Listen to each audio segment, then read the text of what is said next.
Live TV কথা বলে গণতন্ত্রের সত্য ও সঠিক পথের এবং মেহনতি মানুষের। বিসমিল্লাহির রহমানির রহিম। সুপ্রিয় নিয়োগ প্রত্যাশী ভাই বোনেরা, আসসালামু আলাইকুম। বেসরকারি শিক্ষা প্রতিষ্ঠানে শিক্ষক নিয়োগে আর গণবিজ্ঞপ্তি প্রকাশ করবে না বেসরকারি শিক্ষক নিবন্ধন ও প্রত্যয়ন কর্তৃপক্ষ এনটিআরসি। অর্থাৎ ষষ্ঠ গণবিজ্ঞপ্তির পর সপ্তম গণবিজ্ঞপ্তি হওয়ার কথা থাকলেও সেটি আর হবে না।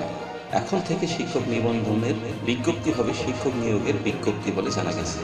রোববার বেসরকারি শিক্ষক নিবন্ধন ও প্রত্যয়ন কর্তৃপক্ষের একটি সূত্র জানিয়েছে, শিক্ষক নিবন্ধন ও নিয়োগে কার্যক্রমে নতুন বিধি যুক্ত করার উদ্যোগ নেওয়া হয়েছে। নতুন বিধিমালায় একটি বিজ্ঞপ্তির মাধ্যমে শিক্ষক নিয়োগের কার্যক্রম সম্পন্ন করা হবে। এটি বাস্তবায়ন হলে শিক্ষক নিবন্ধনে চূড়ান্তভাবে উত্তীর্ণ সবাই চাকরির সুযোগ পাবেন। এছাড়া শিক্ষক নিবন্ধনের বিজ্ঞপ্তি কার্যক্রম শেষ হওয়ার পর আলাদা করে গণবিজ্ঞপ্তিও প্রকাশ করতে হবে না। জানতে চাইলে এনটিআরসি এর ভারপ্রাপ্ত চেয়ারম্যান মোহাম্মদ নুরে আলম সিদ্দিকী জানান, একটি বিজ্ঞপ্তির মাধ্যমে একটি নিয়োগ কার্যক্রম সম্পন্ন করার বিষয়টি এখনো প্রক্রিয়াধীন রয়েছে। এ বিষয়ে শিক্ষা মন্ত্রণালয়ের সম্মতি পাওয়া গেছে। এটি এখন জনপ্রশাসনে রয়েছে, এরপর আইন মন্ত্রণালয়ে যাবে। বিধিমালা অনুমোদনের পর এ সংক্রান্ত পরিপত্র জারি করবে শিক্ষা মন্ত্রণালয়। এনটিআরসি এর একটি সূত্র জানিয়েছে, নতুন বিধিমালায় 19তম শিক্ষক নিবন্ধন বিজ্ঞপ্তি থাকছে না। এর পরিবর্তে কেবলমাত্র শিক্ষক নিয়োগ বিজ্ঞপ্তি লেখা হতে পারে। মূলত বাংলাদেশ সিভিল সার্ভিস বা বিসিএস এর আদলে সরাসরি শিক্ষক নিয়োগ বিজ্ঞপ্তি প্রকাশ করবে এনটিআরসি।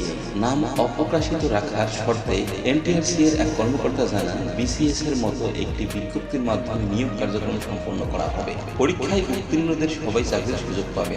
যতগুলো পদ ততজনকেই পরীক্ষায় চূড়ান্তভাবে উত্তীর্ণ করানো হবে। এছাড়া বিজ্ঞপ্তি প্রকাশের দিন থেকে বয়সও গণনা করা হবে। এনটিআরসি এর কার্যক্রমে এত পরিবর্তন আনার কারণ জানতে চাইলে এই কর্মকর্তা আরো বলেন, চাকরি প্রার্থীদের ভোগান্তি কমাতে বিধিমালায় অনেকগুলো পরিবর্তন আনা হয়েছে।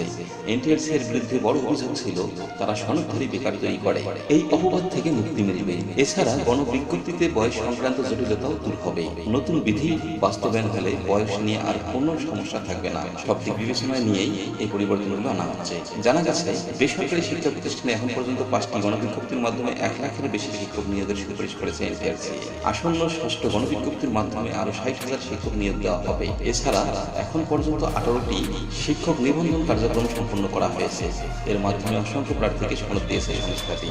প্রসঙ্গত, দেশে বেসরকারি এমপিওভুক্ত শিক্ষা প্রতিষ্ঠানের সংখ্যা 30,826। এর মধ্যে স্কুল 17,634টি, কলেজ 2,868টি, মাদ্রাসা 8,229টি এবং কারিগরি শিক্ষা প্রতিষ্ঠান 2,222টি। এসব শিক্ষা প্রতিষ্ঠানে সহকারী শিক্ষক, প্রভাষক বা সমপর্যায়ের শিক্ষক পদে নিয়োগ শুরু করেছে দায়িত্ব এনটিআরসি। ধন্যবাদ সবাই।